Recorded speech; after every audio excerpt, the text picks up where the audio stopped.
वाढणार आहे. कौडगावचं सांगितलं, मेडिकल कॉलेज शासकीय वैद्यकीय महाविद्यालय मंजुरी मिळाली म्हणून कोण म्हणत होतं?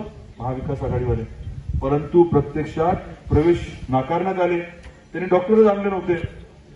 जे इक्विपमेंट लागतं, साधन सामुग्री जे लागते ती उपलब्धच नव्हती. त्यामुळे प्रवेश नाकारले. पण आपलं सरकार आलं, तातडीने डॉक्टर आणले, आपण जे लागतं सगळं उपलब्ध केलं आणि प्रवेश प्रक्रिया सुरू केली.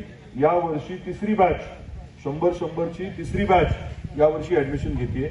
आणि महत्वाचं म्हणजे 450 कोटीचं काम, मेडिकल कॉलेजची इमारत आणि दवाखान्याचं आता सुरू होणार. कुठे? नॅशनल हायवेला लागून. आणि महत्वाचं सगळ्यात म्हणजे त्या दवाखान्यात 300 पेक्षा जास्त तज्ञ डॉक्टर तुमच्या माझ्या रुग्णसेवेसाठी उपस्थित राहणार. 300 डॉक्टर. सिव्हिलला गेल्यानंतर डॉक्टर सापडतात का आपल्याला? पण इथे 300 डॉक्टर असणार आपल्या सेवेसाठी. एवढा मोठा फरक आपण करण्याचा निर्धार केला आणि आपलं सरकार असल्यामुळे या प्रत्येक विषयाला यश मिळतंय. कशामुळे? आपलं सरकार असल्यामुळे. केंद्रात कोणाचं सरकार आहे? राज्यात कोणाचं आहे?